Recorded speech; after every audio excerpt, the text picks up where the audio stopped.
Gente querida, vocês leram João 17? Amém. Então vamos reler, né? Reler.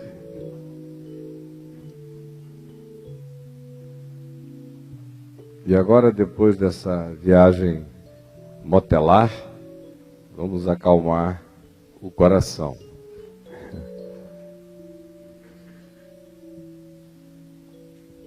Todos nós, com silêncio na alma.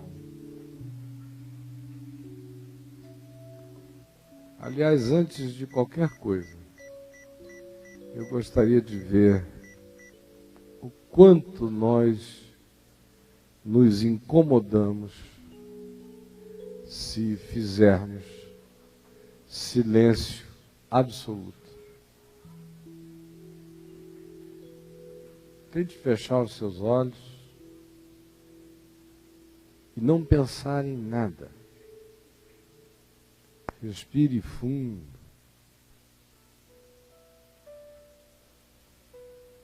Várias vezes. E vai esvaziando a sua mente. Não tem ninguém aqui com mais razão para estar com a mente cheia de pensamentos do que eu, que vou falar. Se qualquer um outro estivesse aqui, por mais calmo que estivesse, estaria com a cabeça pensando no que iria dizer. Estranhamente, eu estou totalmente vazio. Você diz, você não tem ideia do que você vai falar? Eu pelo menos tinha. E se Deus permitir, assim será, mas pode ser que não. Desative os seus processos mentais. Jogue fora aquela lista de responsabilidades, de deveres, de compromissos, de lembranças, de memorandos, de culpas, de coisas e pessoas que você não pode esquecer, de problemas que você não pode largar.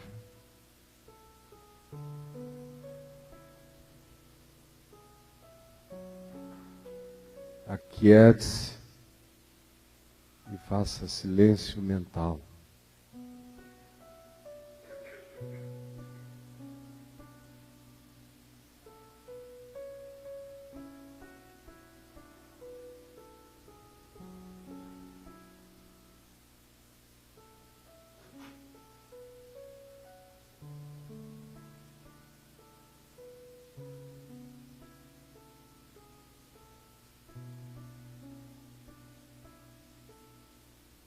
Continue.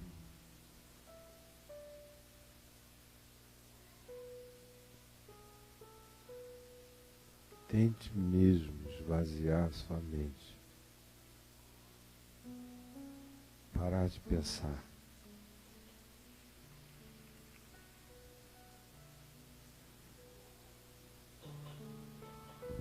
E agora, sem processo lógico, sem pensamento, sem interpretação, sem dedução, ainda de olhos fechados e com a mente mais vazia que você puder conseguir obter.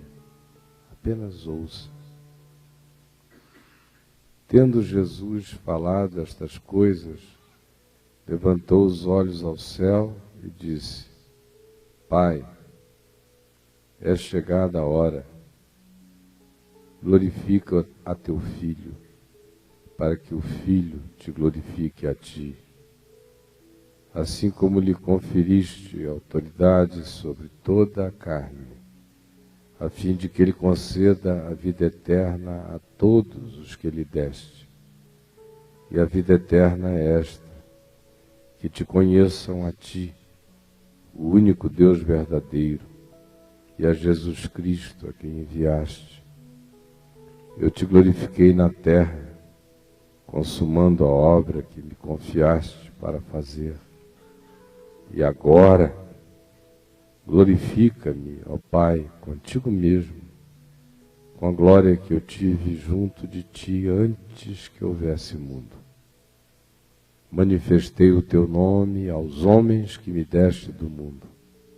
Eram teus, tu nos confiaste, e eles têm guardado a tua palavra. Agora eles reconhecem que todas as coisas que me tens dado provêm mesmo de ti, porque eu lhes tenho transmitido as palavras que me deste e eles a receberam e verdadeiramente conheceram que saí de ti e creram que tu me enviaste. É por eles que eu rogo, é por eles que eu rogo, é por eles que eu rogo. Não rogo pelo mundo, mas por aqueles que me deste, porque são teus. Ora, todas as minhas coisas são tuas, e as tuas coisas são minhas, e neles eu sou glorificado. Já não estou no mundo, mas eles continuam no mundo, ao passo que eu vou para junto de ti. Pai Santo, guarda-os em teu nome que me deste, para que eles sejam um, assim como nós.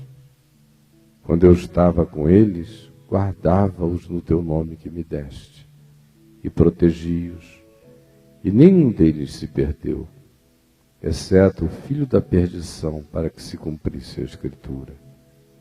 Mas agora vou para junto de ti, e isto falo no mundo, para que eles tenham o meu gozo completo em si mesmos. Eu lhes tenho dado a tua palavra, e o mundo os odiou, porque eles não são do mundo, como também eu não sou. Não peço que os tires do mundo, e sim que os guardes do mal. Eles não são do mundo, como também eu não sou. Santifica-os na verdade. A tua palavra é a verdade. Assim como tu me enviaste ao mundo, também eu os enviei ao mundo. E a favor deles eu me santifico a mim mesmo, para que eles também sejam santificados na verdade.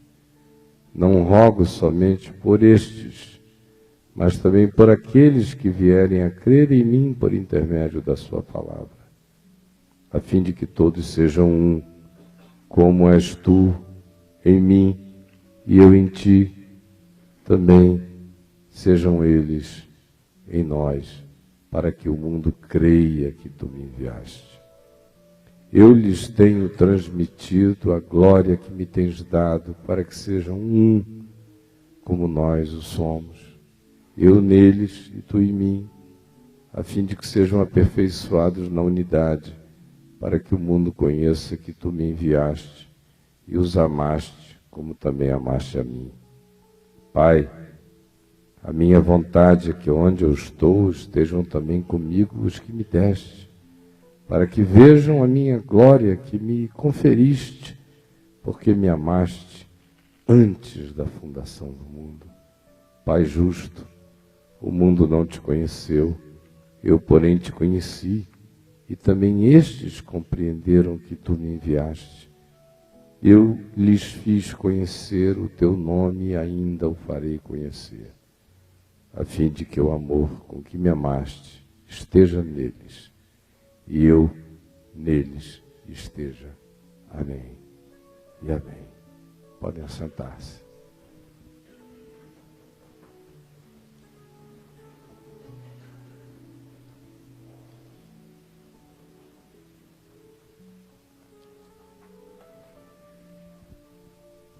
Qualquer pessoa interessada em estudar melhor, entender, discernir melhor esta passagem do Evangelho de João, pode ir lá no meu site, naquele canal de download, e baixar o livro Oração para Viver e Morrer, que é basicamente uma exposição exclusiva deste capítulo que nós acabamos de ler.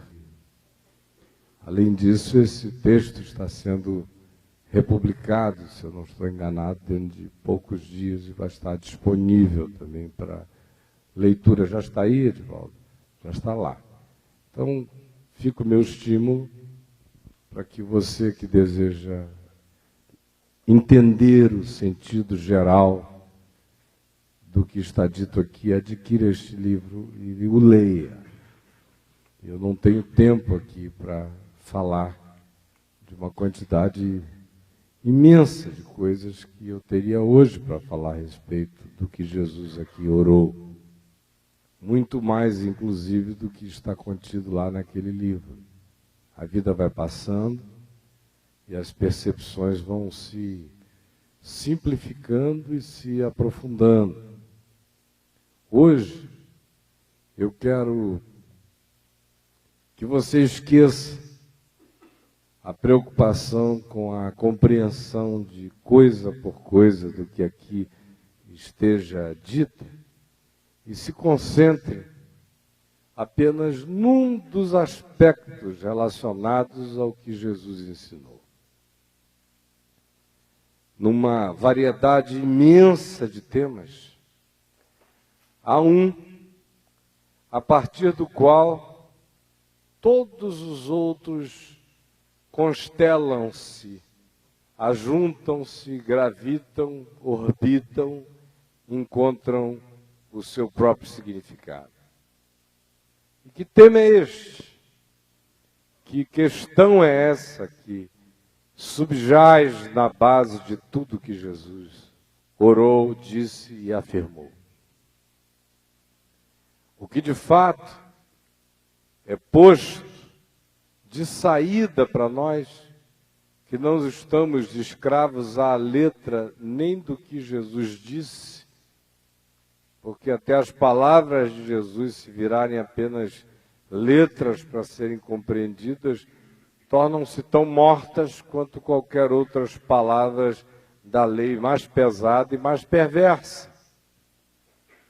De modo que o Evangelho também não é letra, é espírito e é vida, e é assim que ele precisa ser lido, discernido, sentido, compreendido e captado.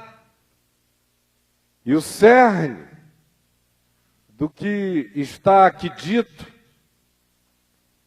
não com palavras, mas com o latejar de um espírito contínuo, de uma temática inconfessa, porém presente, latente, insistente, manifestada em cada aspecto de tudo que ele disse, tem a ver com uma única coisa: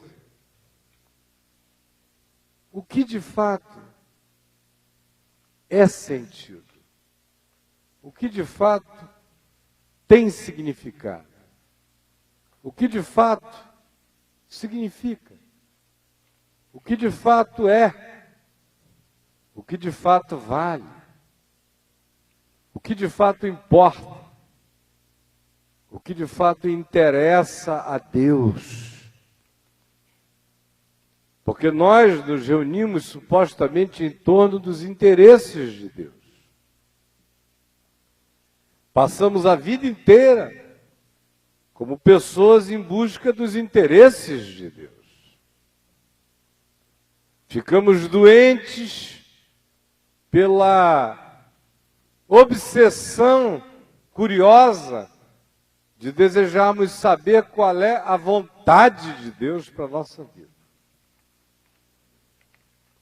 Ou então, passamos a maior parte do tempo esforçando-nos por fazermos coisas que supostamente são coisas que, em sendo feitas, agradam a Deus porque sejam do seu interesse. De fato, todos nós temos vivido há muitos anos neuroses dos interesses de Deus. E frequentemente sofremos das culpas e paranoias e aflições e pânicos de juízo que decorrem da nossa suposta falta de interesse nos interesses de Deus. De modo que, de uma forma ou de outra, nós estamos sempre sanduichados nos interesses de Deus. A gente gasta tempo, dinheiro, energia, mente, a gente dá a alma, a gente sai de casa e viaja quilômetros, a gente suporta pessoas, a gente engole sapos, a gente os ferve ou cozinha ou assa ou churrasca para ficarem mais palatáveis, mas continuamos presentes, porque aquele sapo faz parte do cardápio de Deus. E a nossa existência vai sendo movida de interesse de Deus em interesse de Deus, e a gente vai cansando. E aí, às vezes, a gente até se assusta quando o normal nos visita de novo. Como hoje um amigo aqui, querido e amado, me falou, quando eu afirmei a ele que ele estava tão bem, tão bonito, tão simpático, com uma cara tão feliz, como eu já não vejo há muitos anos, se é que algum dia eu o vi mais feliz do que ele está hoje. E ele falou, pois é, parece até um milagre. Depois de 30 anos eu estou assim invadido por uma alegria que não tem tamanho de novo, que a gente parece que um dia teve e nunca mais vai voltar. E eu falei a ele, não, este é o normal. O anormal é a gente ficar como a gente fica. Começa embalado, apaixonado, engatado, feliz, copulado com Deus o dia inteiro, o tempo todo. Aí a gente começa a ser convencido de que a nossa cópula espiritual não é com Deus, é com a igreja. E a igreja é que sabe dos interesses de Deus. Deus se faz mediar pela igreja, porque há um só Deus e uma só mediadora entre Deus e os homens. A igreja de Jesus, a maior parte dela composta de mulheres. Mas esse é o mediador. No meio disso, há uns cabeças masculinos que determinam as coisas, mas quem põe os interesses de Deus em ação, 70% das vezes, em qualquer igreja, são as mulheres, pelo menos. A vida vai passando, e a gente vai cansando, o amor vai esfriando, a mente vai ficando anestesiada, é muito discurso, muito sermão, muita repetição, muita falação, muito do mesmo o tempo todo e para todo sempre, e por toda a eternidade. É muito recontar da mesma história sem ressignificações dela, sem aprofundamentos, sem aplicações, sem compreensões, sem discernimentos dela que sejam curadores para a nossa própria vida. Os anos se passam, a cabeça embranquece, a alma engilha, o espírito fenece, o nome de Deus já não nos significa mais nada, a gente começa a sentir saudade do tempo da nossa ignorância, quando qualquer que fosse a novidade dita em nome de Jesus, mesmo que fosse mentira, nos empolgaria, porque agora a verdade mais absurdamente explícita já não nos diz mais nada. Nossa familiaridade com Deus se fez sem intimidade com Ele. Foi aquela familiaridade dos aparentados, não dos conjugados, não dos casados. E é basicamente isso que vai surgindo entre nós e Deus. Um aparentamento. E o coração vai se desvinculando dele numa medida muito mais intensa do que acontece às vezes até com os nossos filhos, à medida em que eles vão ficando adultos em relação a nós.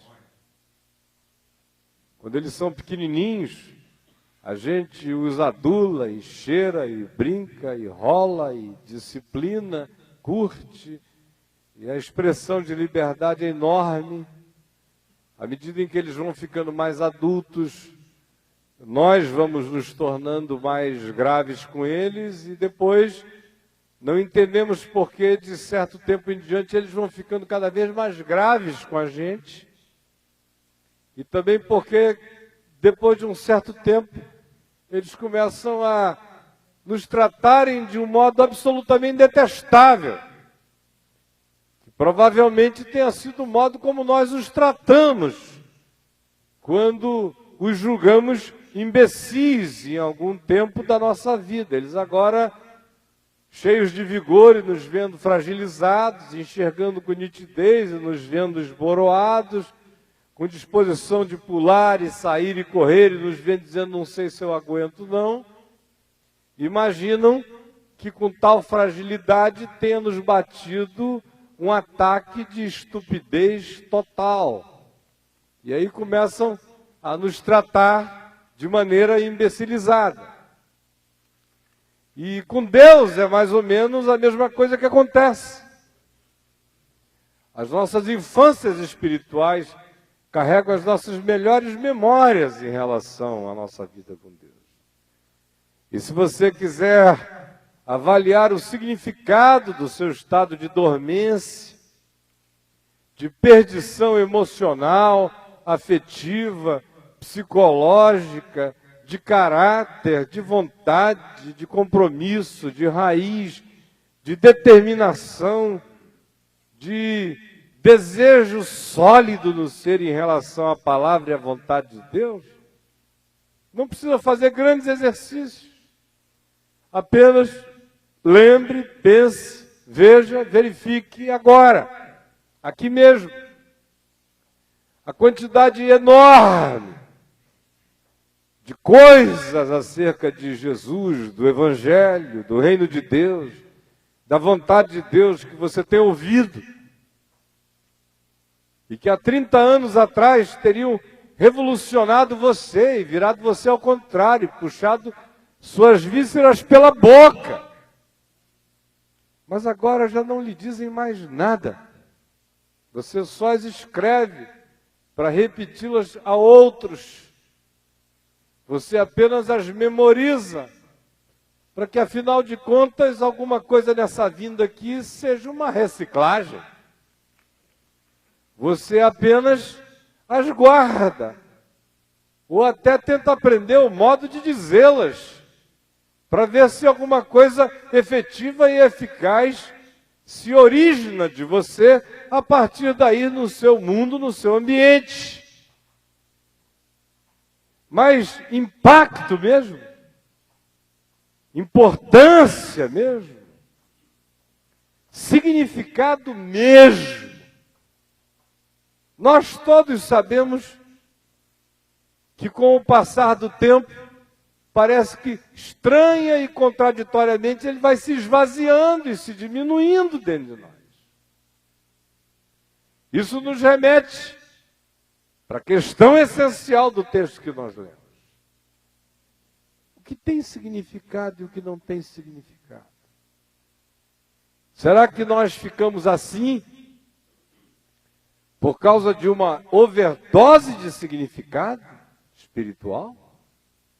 Ou nós ficamos assim apenas por causa de uma overdose de informações do Evangelho sem significado espiritual nenhum para nós? Ou, quando tenha tido significado, tenha sido um significado apenas relacionado àquilo que a época ou do tempo fosse o nosso problema, o nosso dilema, a nossa angústia, a nossa necessidade bem imediata, o nosso interesse bem tangível. Mas sem nenhum tipo de aprofundamento essencial. Ficou sempre como uma semente que caiu quase numa boa terra, que oferece uma camada de alegria inicial, que oferece uma resposta, uma reação de algum entusiasmo durante um tempo. Mas no aprofundamento da palavra, o que se vai verificando é um empedernimento interior que inviabiliza a penetração da palavra no cerne do coração da gente. Isso toda hora, não olhando para fora, mas olhando para nós mesmos, a gente verifica isso.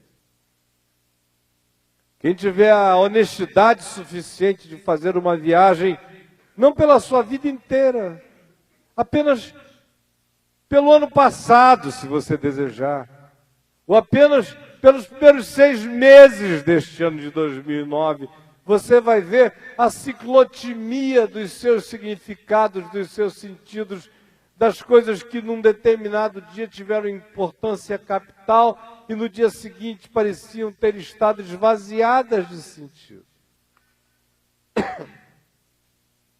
Você pode até olhar e ver as alegrias e as desalegrias que ocuparam você este ano apenas, relacionadas ao mesmo tema. O mesmo tema pode ter engravidado você de alegria, tanto quanto o mesmo tema pode ter deprimido você de desalegria uma semana depois. A questão, portanto, é quem agenda o nosso ser. Que agendas ele cumpre? Que propósitos ele realiza? De que sentidos ele se ocupa? Quais são as causas existenciais que ganharam lugar e agendamento de prioridade e de urgência no nosso ser? Se nós formos verificar a partir das nossas próprias medidas de importância, a gente verá, sem a menor dúvida, que muito provavelmente 99% de tudo quanto nos ocupe a vida, e nós chamemos de fundamental, de essencial, de importante, de cabal, de definitivo, ou de qualquer coisa que traga o sentido da completude já, não faz parte da agenda de Jesus, de nenhuma de suas preocupações. Não passa nem por cima, nem serpenteia pela linha mestra do Evangelho. Este texto que nós lemos, chamado de a oração sacerdotal de Jesus, que, como eu disse, nos alimentaria aqui por dias e dias de conversa, hoje me provoca, e eu desejaria que ele provocasse imensamente a você nesta única questão. A partir do que Jesus diz que é a agenda de Deus, o interesse de Deus, a vontade de Deus, a missão de Deus para ele e a missão dele para nós, o que tem significado e o que não tem significado na nossa existência. Eu acho interessante que neste momento da história humana de culto, a paleontologia, a arqueologia e a história que se serve da paleontologia e da arqueologia, Jesus, que para Nietzsche, numa época pré-pós-moderna, pré-paleontológico, arqueológico, histórico, que era uma era ainda extremamente filosófico-psicológica, disse que, lendo os evangelhos, ele não aceitava Jesus porque não encontrou nenhum pingo de alma em Jesus. Não viu Jesus, provavelmente, com as crises dele, Nietzsche. E como ele, de algum modo, no seu narcisismo, se via como medida para todas as coisas, é dele que vem a projeção do super-homem. É dele que vem a construção filosófica do homem por vir. E ninguém faz isso sem se projetar arquetipicamente no surto e na viagem. Quando comparou a si mesmo com Jesus, disse: bom, se ele tem alma, eu não tenho. Então, para que eu não fique sem uma, quem não tem é ele. Mas essa foi uma questão de Nietzsche, antiga. Hoje em dia não é assim. Hoje em dia, o indivíduo pode chegar e ler qualquer coisa e encontrar coerência, pode ouvir seu testemunho e dizer: ele é confiável, nada me faz crer que ele esteja mentindo. Mas se ele não se apresentar com alguma evidência, de preferência alguma fisicalidade, laboratoriável na análise, já não adianta nem que ele se apresente com fotos e nem com vídeos, porque Photoshop pode criar qualquer coisa. As nossas ambiências digitais podem produzir a irrealidade com mais senso de tridimensionalidade do que a própria captura da realidade em si. Então, como a nossa arte de mentir, de fingir, de ficcionar, de criar, de fantasiar, com quase perfeição é tão grande, até mesmo o que fosse uma evidência filmada que ele trouxesse, não se revestiria de significado algum, porque alguém diria: precisamos estudar profundamente para ver se não é uma montagem. E depois de estudarem dias e dias, diriam: olhe, não foi possível concluir definitivamente. É assim que Pôncio Pilatos só virou uma figura histórica de 50 anos, 45 anos para cá. Por esses critérios, ele nunca tinha existido. Mateus, Marcos, Lucas e João podiam falar a respeito dele à vontade, Pilatos nunca existira. Algum registro documental em Israel poderia mencionar esse nome, mas Pilatos nunca existira. Pilatos só existiu quando acharam uma pedra um pouco maior do que essa aqui, em Cesareia de Filipe, escrito procurador romano Pôncio Pilatos. Daquele dia em diante, Pilatos passou a existir. Aquela pedra o fez existir. Ninguém nunca teve dúvida sobre a existência de César. Não há quase nada que descreva a alma de César, exceto seus feitos. Mas ele tem muitos pilares, muitas colunas, muitos prédios, guerreou muitas guerras, derramou muito sangue. Então ele é inquestionavelmente histórico. Alexandre, o Grande. Alguém aqui conhece um único pensamento de Alexandre o Grande?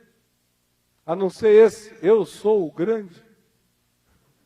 O Magno da Macedônia. Algum pensamento?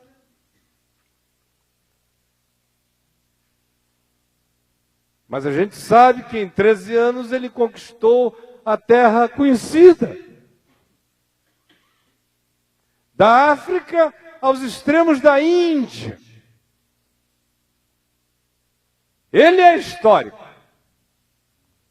Eu não sei o que ele tinha nem na cabeça,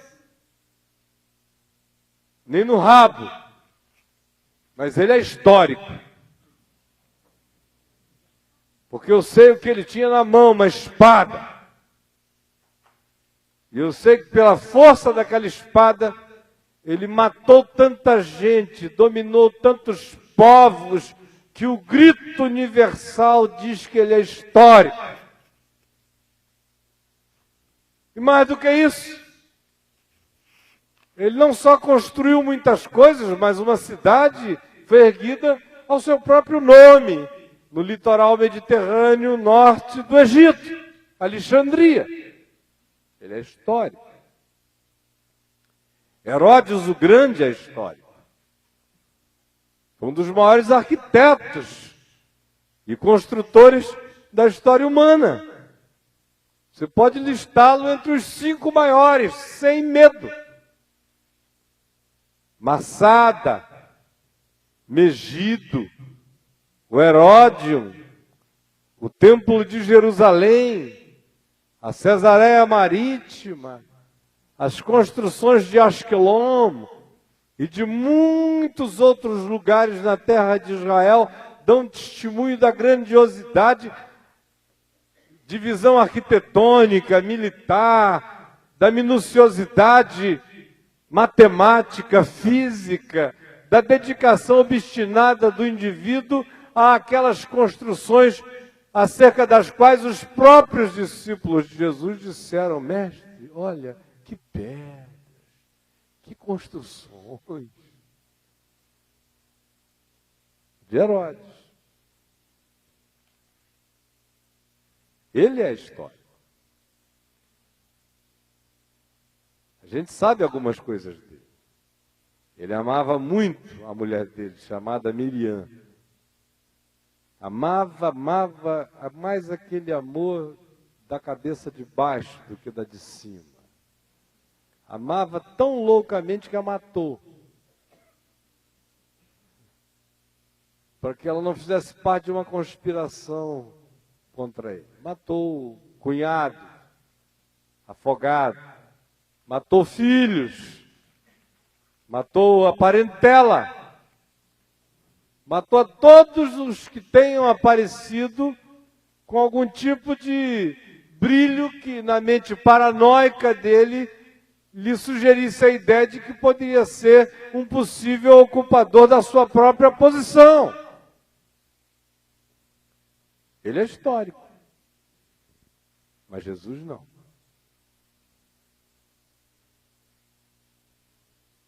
Jesus começa não sendo histórico por ter cometido o erro de haver ressuscitado dentre os mortos. Ninguém questiona a historicidade de Maomé. Ninguém. Ninguém questiona a historicidade de Siddhartha. Embora a descrição dele pareça um conto fabuloso mesmo. Mas é alguém tão sem sangue sendo derramado que sobrevive levado pela esteira de uma sabedoria abstrata que é palatável de tal modo que a gente não precisa se angustiar se ele foi ou não foi histórico. De fato, em relação a Buda, tanto fez. Mas Jesus hoje não é mais histórico. Ele é uma construção. Algum gênio com uma mente divina criou Jesus. E como disse Thomas Carlyle, se alguém souber quem foi esse cara, me chamem para eu ir adorá-lo, porque o meu problema continua. Se Jesus não era Deus, quem o inventou, para mim, é Deus agora. Não resolveram o meu problema. E se disserem que são 12, então são 12 deuses. Eu virei agora politeísta. Porque não resolveram o meu problema ainda. Jesus, no entanto, pelos critérios históricos, não é histórico. Pelos critérios do mundo, Jesus não tem nenhum significado, exceto pelas barbaridades históricas do cristianismo. Agora vamos ver, depois apenas dessa introdução, o que Jesus diz sobre Ele mesmo. Pai, é chegada a hora. Glorifica teu Filho para que o Filho te glorifique a ti. Assim como lhe conferiste autoridade sobre toda a carne, a fim de que ele conceda a vida eterna a todos os que lhe deste. E a vida eterna é esta, que te conheçam a ti, o único Deus verdadeiro, e a Jesus Cristo a quem enviaste. Verso 4. Eu te glorifiquei na terra. Você poderia repetir comigo esta frase? Eu te glorifiquei na terra. Mais uma vez. Eu te glorifiquei na terra, consumando a obra que me confiaste para fazer. Mas ele não é histórico. Ele, no entanto, ensina em primeiro lugar que grandes coisas é essa de ser histórico.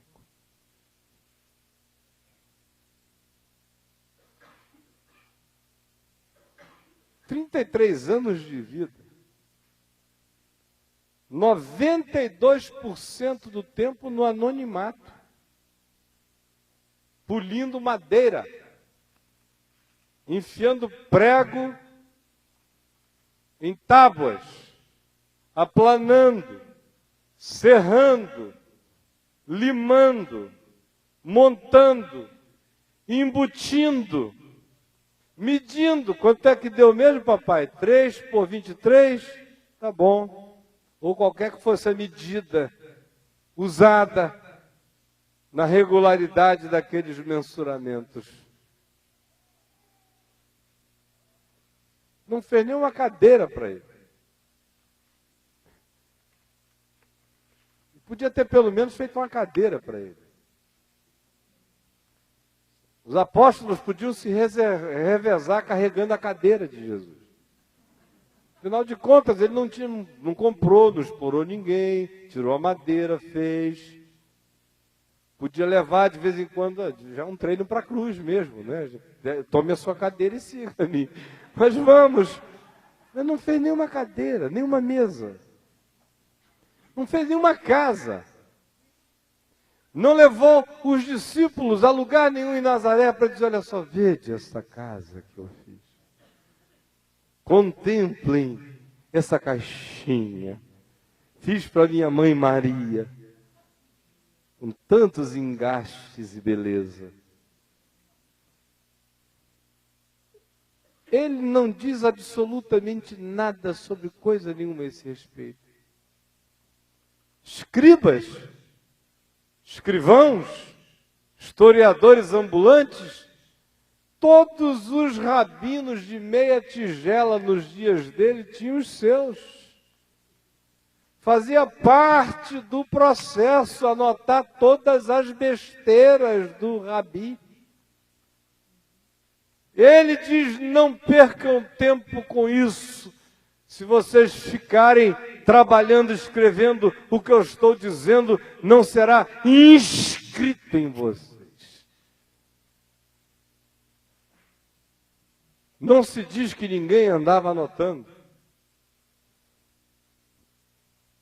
Graças a Deus ele não é também como alguns entre nós que são capazes de parar, inclusive, uma revelação e uma profecia para esperar a pessoa, o escriba, chegar no ponto. Tem até aqueles que chamam o intervalo comercial e dizem para o demônio, espera aí, fica calmo, que a gente volta já depois dos comerciais. Então, o fato é que Jesus não se significa com nada do que nos significa. em nenhum nível da vida. Filho do homem não tem onde reclinar a cabeça, um fracassado, pelo menos na Universal. Ninguém chamaria Jesus para dar um testemunho lá. Olha, o filho do homem não tem onde reclinar a cabeça. Olha, você está amarrado e repreendido em nome de Jesus. O senhor vai ter onde reclinar a cabeça em 3 casas, porque o senhor é cabeça e não é cauda. Aí Jesus ia dizer, mas eu sou Jesus, mas o senhor não aprendeu ainda o novo Jesus. Mas o fato é que ele não se significou com nada do que nos significa. Quando eu era bem jovenzinho, eu ouvia aquelas falas, aqueles adágios populares idiotados, que todo mundo dizia, né? No passado, agora virou um homem. Porque tinha casado, construído uma casa e escrito um livro. Você está realizado. Aos 21 anos você já está realizado. Casou, já construiu uma casa e escreveu um livro. Eu dizia, meu Deus, será que é isso mesmo? Eu olhava para mim e não conseguia ver essa realização toda. O livro saía na urina. Casamento qualquer idiota consegue fazer. E construir uma casa também.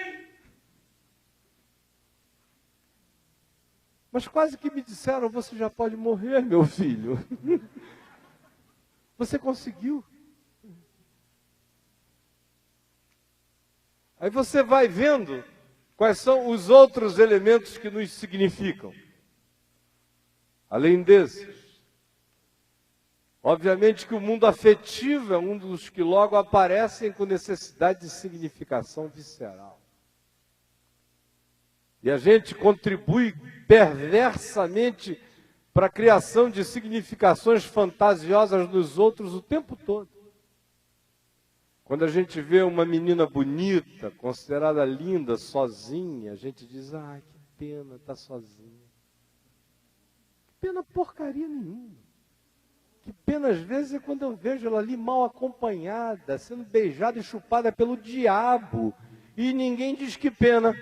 Só se o cara for um bagulho horroroso, insuportável, que de longe a gente já sinta um mau hálito, a gente diz que pena, como é que ela aguenta essa? O que fala Deus? Fala Deus. Só Jesus na causa, minha irmã. A gente também fica com uma pena de um homem, se ele com 38 anos de idade enviuvar. As mulheres não ficam não, né? Não ficam mesmo, não. Aleluia. O Senhor promoveu a sua serva e limpou o caminho.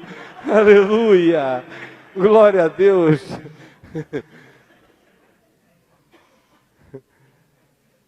Ah, uma pena, coitado, ele está só. Então, homem também é muito perseguido. O cara chega numa determinada idade, ele precisa casar de qualquer jeito. Que é para dar uma prova de que ele não é gay. Ou então ele tem que virar safadinho, sacaninha. Aquele pegador, galinhazinha, sem muitas profundidades, mas o suficiente só para dar aquelas voltinhas e todo mundo ver. Tá pegando. Ah, vamos lá, papai. E aí ele passa, vocês viram? Então, ó, carta de alforria. Pelo amor de Deus, não fiquem pensando em qualquer outra coisa, porque não vem por trás. Eu estou garantindo a vocês que a minha vida é assim, tete a tete, vis-a-vis, é no frontal. Aí ele dá essa explicação dramática, repetida, todo dia, toda semana, ele tem que dar, faz parte da preocupação dele. E a gente podia ir descendo essas coisas para os níveis mais ridículos, para a gente ver que 99% das nossas energias, no mínimo, são concentradas naquilo que não é pão, não é vida, não é eterno, não dura, não é amor, não é nada para Deus. Nem a igreja, nem os corais, nem os grupos de louvor, nem os ensaios levíticos, nem o nosso labor angustiado de demonstração a Deus e ao próximo sobre a força indômita do nosso interesse na causa de Deus. Jesus diz: eu te glorifiquei na terra, consumando a obra que me deste para fazer. E a gente pergunta: qual? Teu nome não é Kelps, não é Kéfren, não é Miquerinos, não é Tutancamon, não é César, nem César Augusto, nem Nero, nem Calígula, nem Marco Antônio, nem Alexandre o Grande. Que obra que tu concluíste, consumaste? Se nem histórico tu és hoje pelas categorias presentes. Não acharam ainda uma correia da tua sandália. Quem dera o sudário de Turim fosse teu. Pelo menos teríamos algo para atender a demanda histórica de materialidade pagã. Como é que tu tens a ousadia de dizer: eu te glorifiquei na terra, consumando, acabando, terminando a obra que tu me deste para fazer? Aí a gente diz: cara, essa aí a gente sabe. A obra consumada para fazer foi aquela que você pregou ontem à noite. Está consumado, tetelestai, está pago. Foi essa. É claro que esta é a obra das obras. No entanto, eu quero dizer a vocês que nem foi esta. Porque esta já estava consumada antes de qualquer coisa ter sido criada. Só houve criação porque isso já estava feito. Só foi feito porque já estava feito. Então, a crucificação histórica é a manifestação espaço-temporal do que foi feito antes de qualquer coisa ser.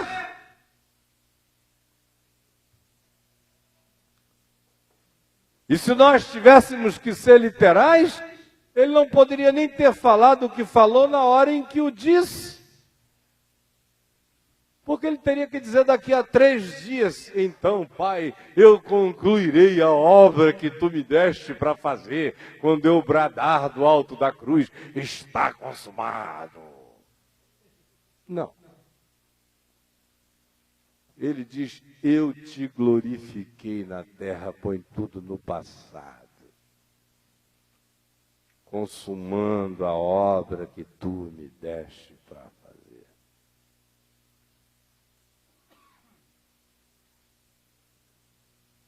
Olha, ele está falando com o Pai. Está falando de si. Está dizendo a Deus que ele glorificou a Deus na terra. Eu te glorifiquei na terra. Contudo, não há um livro escrito com meu nome ainda. Nem eu estou procurando. João disse: se o negócio dele fossem livros, na terra não caberiam os livros que poderiam ser escritos com o que ele fez. Não é nem acerca dele. Não. Eu te glorifiquei na terra. Mas como? Ele não deixou uma prole, não gerou filhos, não beijou netos, Não se sabe do amor ou do vínculo conjugal dele por alguém, de alguém por ele. Nenhuma das coisas que na nossa existência parecem ter esse poder divino de significação da vida estão presentes na vida dele. Não há obras, não há edificações, não há sinalizações, não há historificações, não há nomenclaturas, não há reconhecimentos públicos para além daquele umbiguinho desprezível da Palestina, e ainda é um reconhecimento em meio à contradição. Ele está ressuscitando mortos e o imperador não está sabendo. Ele está falando de vida eterna. E os que tinham poder sobre a morte não ouviam nem o sussurro dessa voz. Ele passa pelo mundo acompanhado por gente que, em acompanhando, não acompanha você historicamente do ponto de vista de emprestar qualquer relevância à sua vida.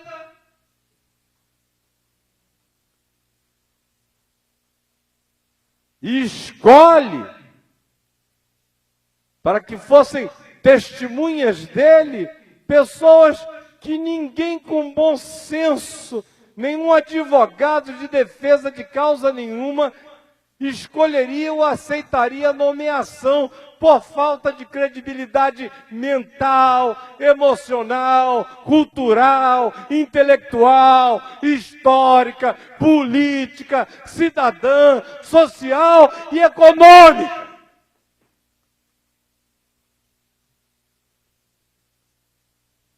Mas ele vem e diz: estou satisfeito. Eu te glorifiquei na terra. Pai, eu te glorifiquei na terra. Aí a gente aprende que existe algo, que o único algo, que a única realidade, que o único material, que os únicos elementos passíveis de serem usados para construção, para edificação do que glorifica a Deus na terra, é feito de material invisível, imponderável, não palpável, não demonstrável.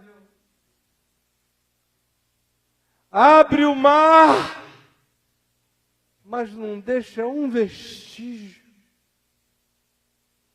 Anda por sobre as águas, mas não deixa pegadas. Apazigua ventos e ondas e não grava ecos. Ressuscita mortos e não transforma os lençóis das salmouras encharcadas durante 4 dias numa relíquia de demonstração de poderes de ressurreição.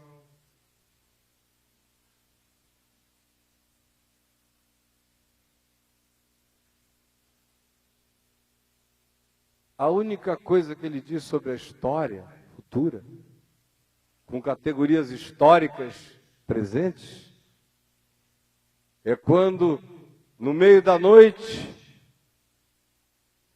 se começa a derramar um nardo caríssimo sobre ele,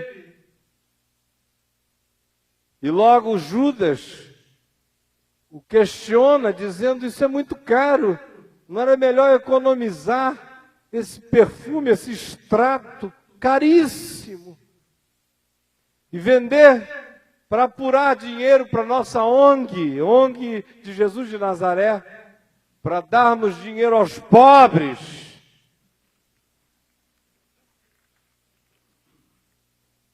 Judas gosta muito de ONG. Um bom lugar para Judas é ONG. Eu não estou dizendo que só tem Judas nas ONGs, não. Mas que quase toda ONG tem o seu Judas, não tenha dúvida disso. No mínimo umzinho. Dependendo do tamanho da ONG. Agora tem ONG só de Judas. Podem ter certeza disso. Então, a resposta de Jesus qual foi? Deixem-na. Ela está fazendo boa coisa para comigo. Em outras palavras, Jesus estava dizendo, olha, eu existo também, Judas. Eu criei todos os cheiros, mas eu adoro ficar cheiroso. Esse nardo aí é fabricação minha. Mas eu amo quando rola na minha cabeça. Eu sou Deus, mas não sou de ferro, Judas. Eu sou Deus encarnado, eu nunca me encarnei em metal. Então deixa rolar na minha cabeça, só um pouquinho, com licença. Aí ele fez deste acontecimento banal um episódio histórico. Outra vez, mudando toda a categorização e o critério de significação histórica da gente. Em verdade, eu vos digo que aonde for contado o Evangelho no mundo inteiro, onde ele for pregado, esta história será contada para a honra dela. Mas não disse guardem o nardo, porque vocês vão precisar de provas e corroborações. Na hora que contarem, deem uma pingadinha assim, porque vai exalar e todo mundo vai dizer, tem o poder da história mesmo. Não, vão sem cheiro. Bem-aventurado quem sentiu o cheiro do nardo sem nardo nenhum. Bem-aventurado quem, sem pegar em nenhuma pedra, conseguir aqui na mente ver tudo que pedra nenhuma guarda como impressão. Bem-aventurado é aquele que puder de fato carregar a consumação da glória de Deus no coração. Eu te glorifiquei na terra, consumando a obra que tu me deste para fazer. O interessante é que no resto da leitura, a gente vai vendo quais são as expectativas, os sonhos, as projeções de Jesus, humanamente falando, em relação a esta glória de Deus que ele alcançou. A ter consumado esse trabalho de Deus na terra. E aí fica mais chocante ainda. Porque nós vamos lendo e a gente vai vendo que a cabeça dele só pensava numa coisa. Pai, eu te glorifiquei na terra, consumando a obra que tu me deste para fazer. E esses que estão aqui eram teus. Tu mos deste. E eles conheceram que eu saí de ti. E creram que tu me enviaste. Por isto, agora, o meu desejo, ó Pai, é que eles vejam a minha glória, que eu tive junto a ti antes que houvesse mundo. E eu estou aqui entre eles para revelar a eles que eu e tu somos um. E hoje, eles já não têm mais nenhuma dúvida de que eu estou em ti, de que tu estás em mim, de que as palavras que eu digo, eu as ouvi de ti. Que o nome que eu ensino a eles é o teu nome que me deste. Eu lhes tenho transferido e transmitido a tua palavra, eu lhes tenho manifesto a tua glória, eu lhes tenho expresso a tua face. Eu te glorifiquei na terra.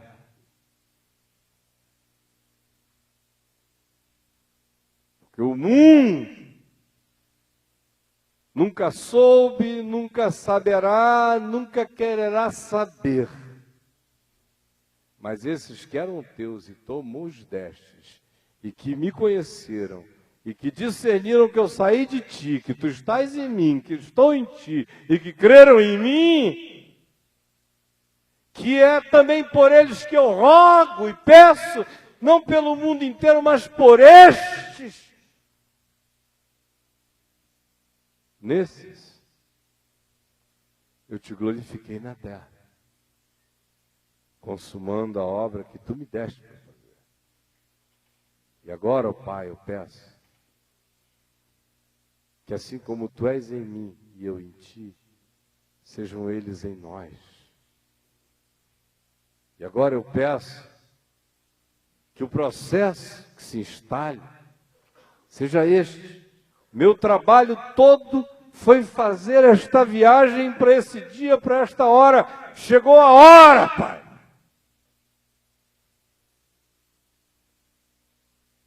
Eu neles e tu em mim. É isso que eu quero. É o templo que cresce para dentro. Eles, eu dentro deles, tu em mim. De modo que eles são o átrio visível da gente. Eu sou o santo lugar e tu és o santo do santo em mim. Esse é o templo.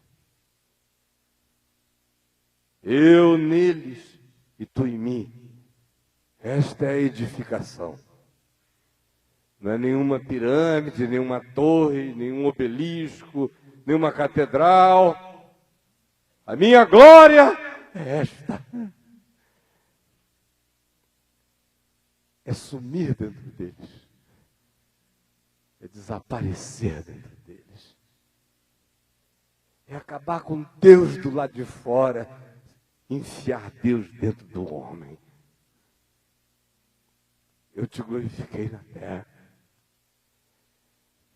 Agora, Deus cabe em Pedro. Deus cabe em João. Deus cabe em Caio. Jesus não é histórico. Bata na minha cara. Veja se sangra. Se sangrar, Jesus é histórico. Me mate. Se eu morrer, Jesus é histórico.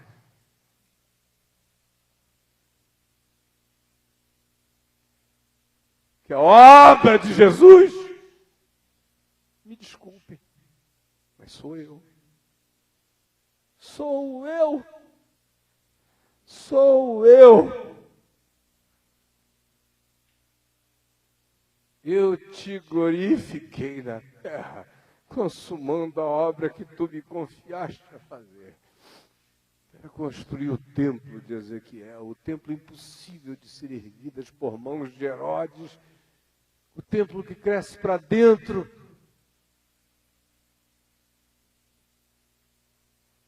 A grande obra é esta.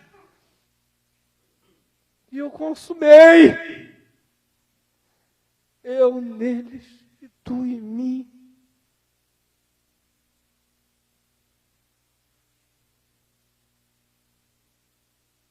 O mundo nunca os aceitará como não aceitou a mim. Se eles guardarem a tua palavra, eles não serão queridos, Jesus disse, sem titubeio. Não prometeu que o mundo se converteria. Ao contrário, ele é dramaticamente realista.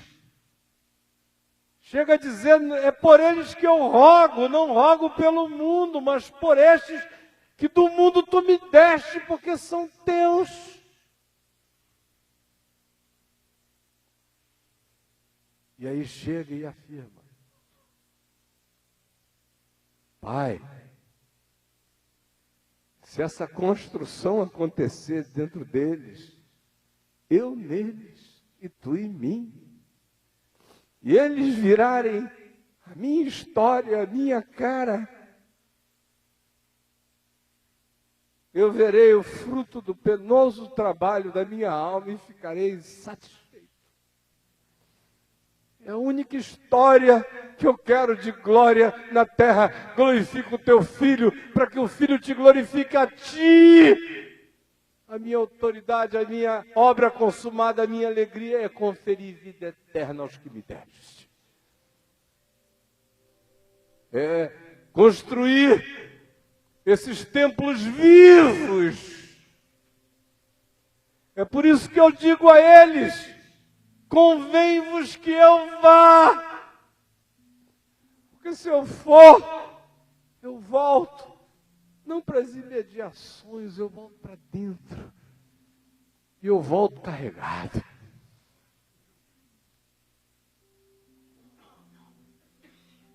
Aí vocês vão ter que ter uma overdose de Deus.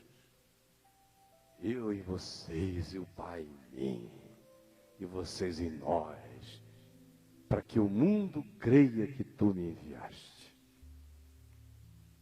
Interessante. Mesmo dizendo que o mundo não se converteria, que odiaria, que não quereria, ele diz que o mundo não suportaria a visibilização do seu rosto histórico em mim e em você. Se ele está em mim e o Pai nele, e eles em nós, e nós neles, o mundo pode não querer, mas o mundo não tem como negar. Não tem como negar. Pode dizer, são uns idiotas desgraçados, filhos do amor, piegas infelizes, amebas de bondade, micróbios de mediocridade divina, seres em fuga, em evasão, polianas moças desta vida, que não se sujam com os sangues das nossas guerras, desgraçados, que não matam, que não roubam, que não enganam, que não cobiçam, que não dividem, que não competem porque desejem a alma do outro. Eliminemos do nosso meio. Eles mediocrizam a vida, eles arrancam o ferrão da competição, eles tiram o necessário veneno da cobiça e da inveja do nosso meio. Agora, tem uma coisa que nós não podemos negar. Eles se parecem com Jesus de Nazaré. E Jesus é inviável. Um cara legal, a gente não consegue explicar. Não dá para categorizar como doido. Mas não dá para deixá-lo na categoria dos normais. É uma síntese incompreensível. Talvez seja o mais lúcido surto de loucura humana. Seja Jesus de Nazaré. Mas a vida dele é inviável, o projeto dele destrói empresas, acaba com negócios, desconstrói projetos políticos, diminui a avidez financeira, gera limites nas expansões econômicas, distribui pela generosidade capitais de maneira totalmente imerecida. A presença dele quebra o sistema de castas, de méritos, amolece o homem, mas a gente não pode negar que esse pessoal está repetindo o doido.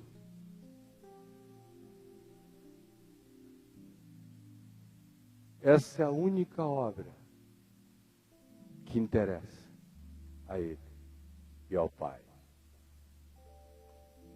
Olha a demência de Jesus em relação à agenda política do mundo e da terra. Pai, é por eles que eu rogo, eu não rogo pelo mundo. Como não, com tanta coisa para pedir pelo mundo?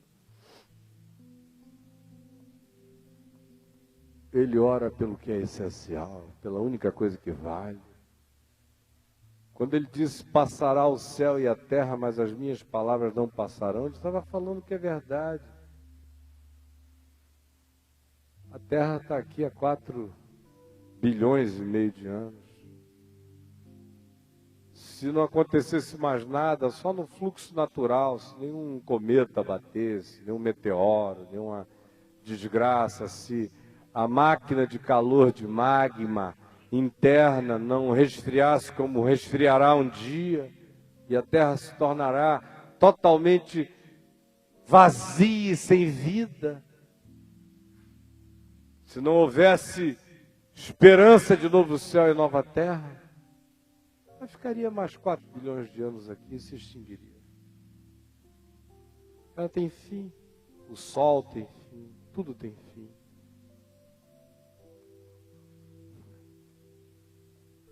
Se os homens saíssem da Terra hoje, se todos nós saíssemos da Terra hoje, ficasse a natureza,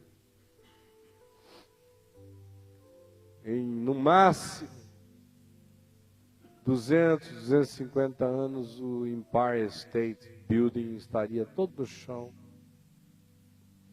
Todas as grandes obras humanas, em no máximo mais 1000 anos, estariam todas cobertas. Os cientistas dizem que provavelmente apenas a muralha da China e as pirâmides do Egito ainda estivessem de fora.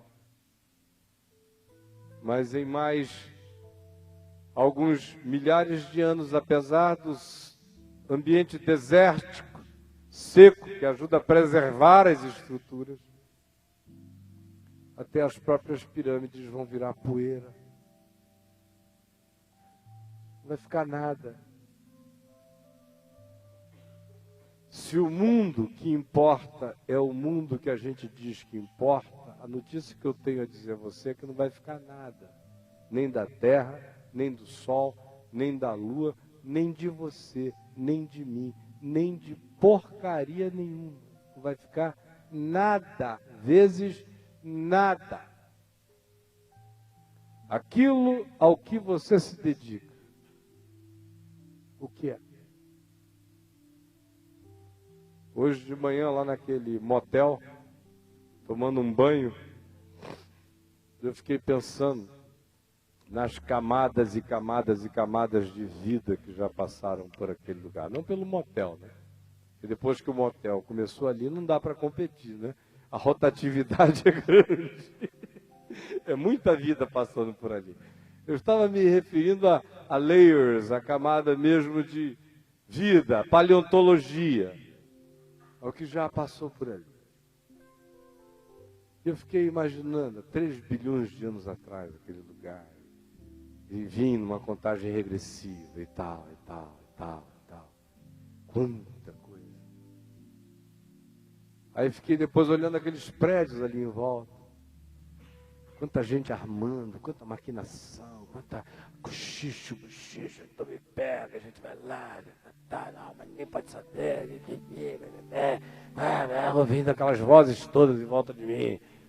Vocês não sabem como eu viajo.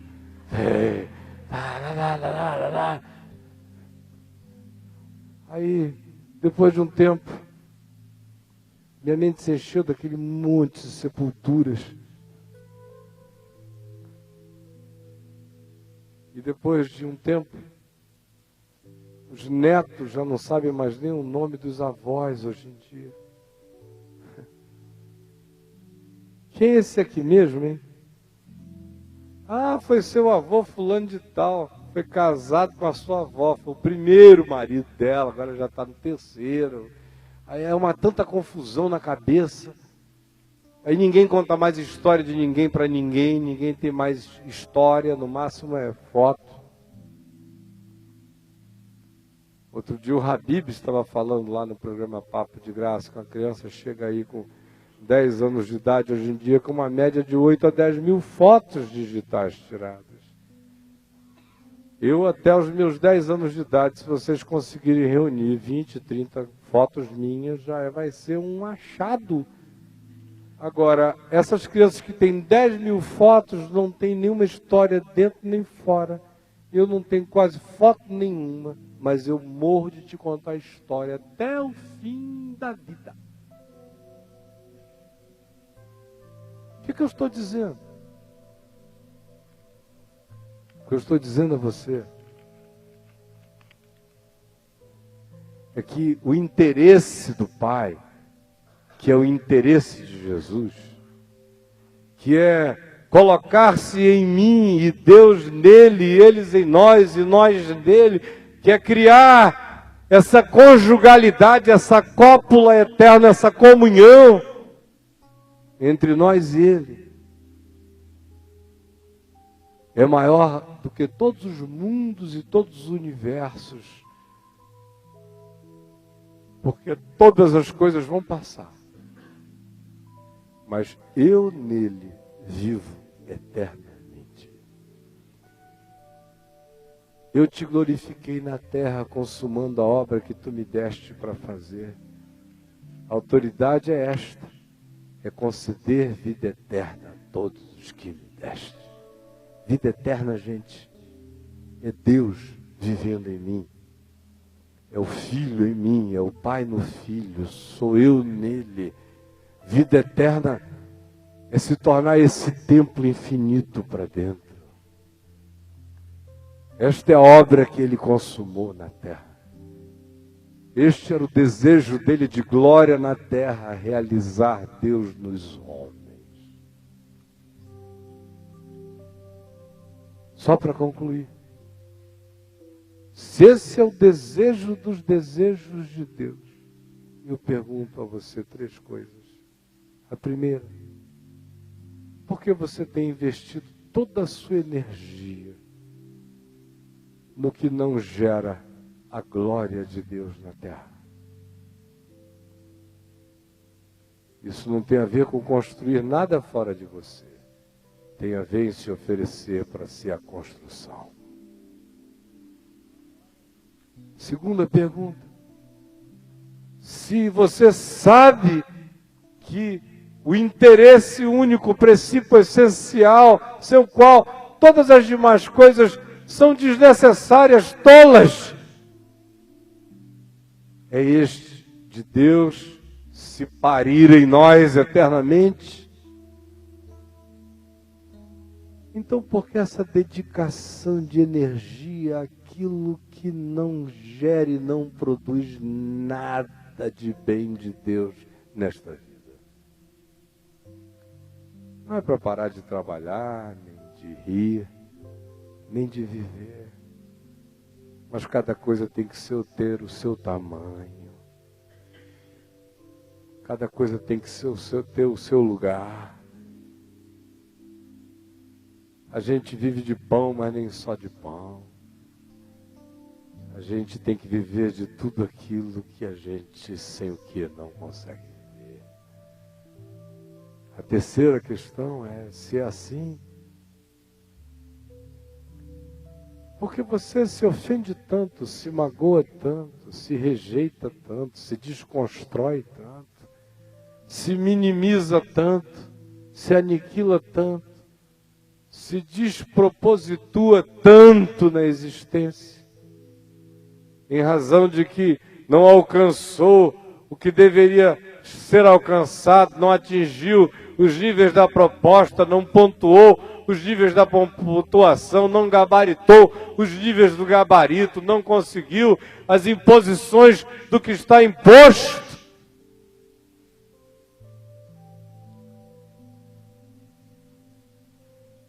E que tem uma temporalidade tão banal. Dependendo da profissão, com 23 anos de idade, hoje o cara está velho. Já não serve mais nem para hacker. Está idoso.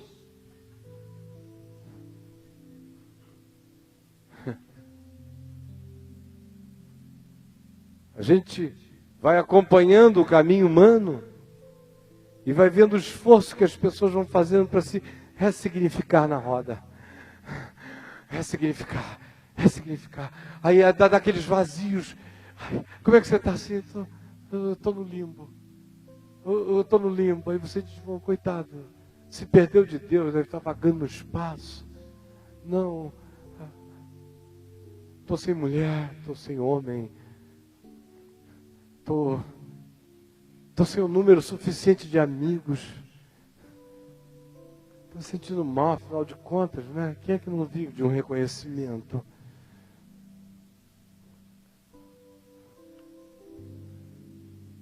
E a alma vai se infelicitando, e o coração adoecendo, e a gente fazendo as escolhas da não glória de Deus na terra. E a gente se ocupando em fazer templos para fora e não templos para dentro, obras para fora e não obras de dentro. Porque quando o que Jesus disse que glorifica o Pai se estabelece em nós, é impossível se conter a nós. É tão poderoso que ele diz que o mundo que naturalmente nos odiará e nos rejeitará, não poderá negar os fatos. Nós vimos aqui esses dias para considerarmos também quais são os interesses, as agendas, os focos, as dedicações de energia, de significado, de importância, de sentido, de valor, de simbolização, de verdade na nossa vida, medi-los, ponderá-los, avaliá-los, compará-los ao que Jesus chama de glória de Deus na terra, que é construir esse templo que cresce para dentro. E então, após fazermos isto, vermos o que a gente tem que jogar fora, como ansiedade, como angústia, como resfolegamento, como autocobrança, como neurose, como paranoia, como imposição dos outros sobre a vida da gente, como tiranias, como obrigações da gente, não sei com quem. Enquanto a gente vai se matando e se esfolando, sem saber por quê. Questões que não resistem a uma pergunta.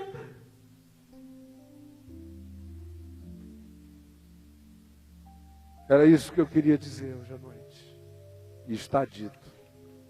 Em nome de Jesus. Continuem lendo João 17, porque amanhã a gente continua. Vamos ficar em pé. Vamos orar.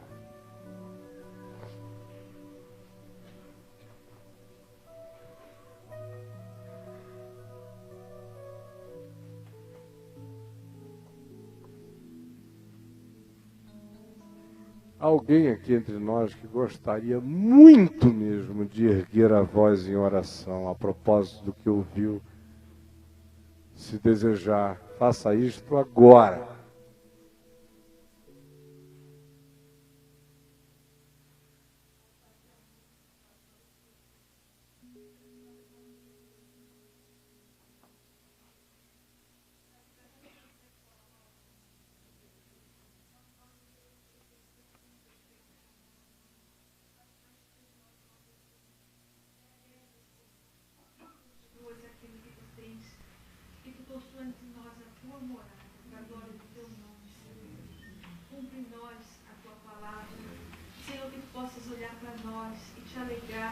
Com o trabalho das suas mãos, com o trabalho da tua alma, com o trabalho, Senhor, que tu vieste para fazer. Senhor, tua obra em nós seja completa. Senhor Deus, só assim a nossa alma encontrará o descanso e a paz. Que não nos desviemos, Senhor, não nos distraiamos com coisas tão passageiras, tão mesquinhas, tão pequenas. Senhor Deus, o teu reino é tão glorioso, o teu evangelho é tão maravilhoso e tão cheio de propostas eternas e profundas para nós. Senhor, tantas coisas maravilhosas foram mostradas a nós hoje e para os teus servos do passado. Basta que olhemos para a tua palavra, Senhor, e aquele templo feito não por mãos humanas, mostrado ao teu servo Ezequiel, mostrado ao teu servo João, Senhor, a noiva do Cordeiro. Deus, quantas coisas gloriosas, e nós fazemos parte dessas realidades espirituais. Não deixe que nos esqueçamos disso, Senhor. Não deixe que nossos olhos nos enganem. Não deixa que nossos sentidos nos iludam, Senhor. Não deixa que nossos sentidos nos iludam, mas ativa, Senhor, o nosso espírito para nós percebermos o que realmente acontece ao nosso redor espiritualmente. Nos faz sábios, Senhor, e não tolos. Nos faz sábios essa noite.